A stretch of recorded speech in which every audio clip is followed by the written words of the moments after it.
I think before being excluded, I think there should be better mechanisms of reporting bullying, for example. Right. That is one of the main reasons that definitely. people join. They're marginalized, and just to stand up for what they believe in, they literally join gangs to use force if needed. Yeah. So I think before exclusion, maybe schools should implement better measures of reporting bullying and actually taking on the bullies, which doesn't really happen. Roger, you touched on something earlier on. You said that actually there's certain areas where gang culture is more sort of affluent, and so would you actually find that if you live in a certain area, you're more likely to get involved in a gang?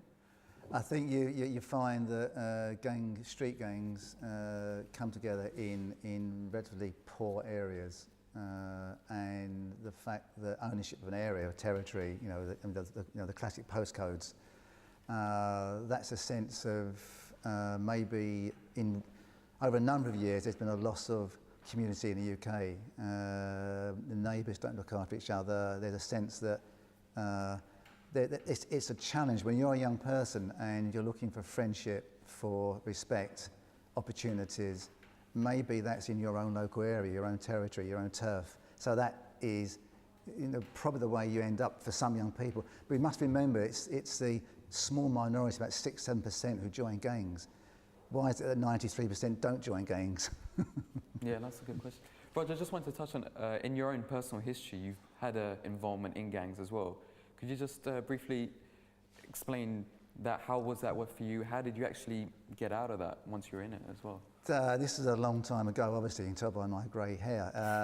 So this is quite some years back, but this is sort of maybe mid-1960s where over in East London, yes, I was involved in a gang. I actually led a gang of boys, young men, and we sold drugs in the West End. We ran protection for shopkeepers on behalf of older men. We occasionally used violence. We didn't use guns or knives because they weren't around. But if they had been, we'd probably used them. No two ways about that. Yeah. The reason I got out of it was because I was good at football, so I trialled with some of the pro clubs, and also I was pretty bright. And a youth worker said to me one day, and Jason will love this, a youth worker said to me one day, well, Roger, there's two ways. You end up in prison, or use your brains and your football skills and get out of it. And fortunately, I went this direction and sort of left that world a long, long time ago. Otherwise, things might have been different. Right. I mean, Jason, how would you react to that? I mean, you talked about how gangs sort of used to operate a couple of years ago, not too long ago, I wouldn't say, but what's it like today? What are the realities of gang culture at the moment? Like Roger said, gangs have been around for ages, and what I would say is that gangs, from the work that I've done, because I do work in Merton and also in and around London, it's different issues with certain gangs. I think a lot of the gangs in Merton Borough, and doing joint partnership work with the police, they probably agree with me that in Merton, the street gangs in Merton are not really necessarily about selling drugs and in it for a financial reason. Would you agree with that? But in other boroughs, where maybe say in Wandsworth and Lambeth, a lot of the gangs are more in it for a financial benefit, where they're making a lot of money through drugs and other avenues like that. So I think different areas have got different drives in terms of their whole gang culture. I mean, I want to just turn to the audience now. Do you think that the actual media has an important role to play on this, and how do they approach gang violence and drug abuse and everything? When you watch certain programs, you watch certain films, you listen to certain music, do you think that can actually influence you to lead this kind of lifestyle? Let's get some, just pass the mic. I think media's got a huge part to play in order to stop violence and gang culture. And let's just take UK for an example. We are considered a multicultural society, and to be honest, we're very proud of it. And we hear it all the time in national media that we are a multicultural society and we're different from the rest. But what we need to address is the issue that is the multicultural society working with each other in harmony. But what about gangs in particular? The gangs, they start from where the issue comes from, a couple of people sharing the same views. And if you say, let's say 4 people sharing the same views, and if there's a 5th person trying to offend them and go against them, or let's say he maybe attacked one of the friends, obviously a person will find it's their duty to protect them. But these are the sort of values, that's what I'm trying to get to, that these values you're taught through the media, you're taught through films, you're taught through music, that if this happens, then you're supposed to act in this certain ways. Would you agree to that? Yeah, I would agree, because a lot of the American urban music, 50 Cent and music gangs like these, they promote gang culture, and young kids, young people, they look at it as the idol. They idolize them. Yeah, they look up to them. Okay. And that's where it starts. That's a from. good point. All right, let's get one point as well. Yeah, I think the same really.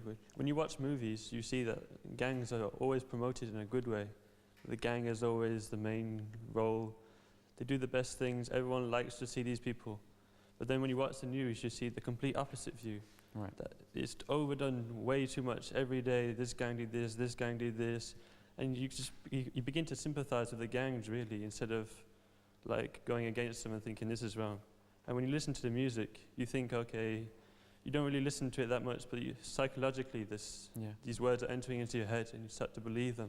Okay, all right, so let's turn back to the panel. Jason, do you think that the media has a moral responsibility here? They've got a responsibility like everything else, but they definitely promote or hype these things up. Music, I do workshops around those very same issues. The music, what young people listen to.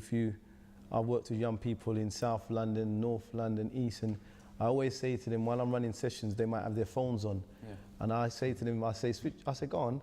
Before I tell them, there's times when I say, no, turn it off, come on, that's being rude, I'm trying to do something. But then I've said, all right, let's listen to what you're playing. They're like, no, come on, let us listen. Yeah. And all the time I say to them that the music you're listening will be talking about, shanking someone or punching someone in the face or robbing this person or this provocative thing about a female and whatever. And that's young people across board.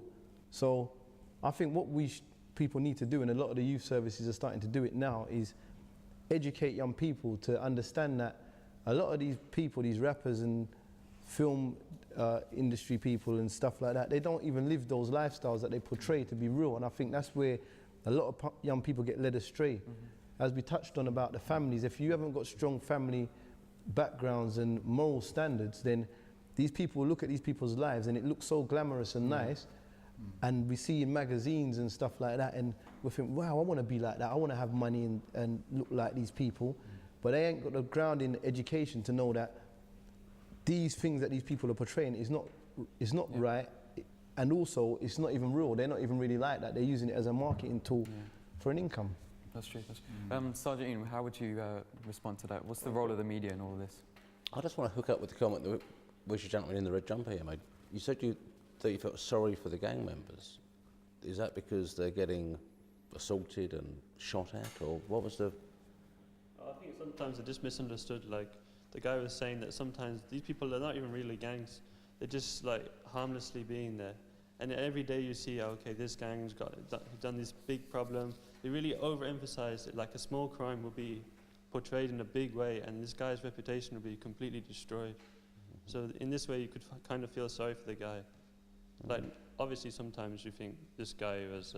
Because you feel they're being sort of misguided innocently. They don't know what they were getting themselves into. Is that what you mean?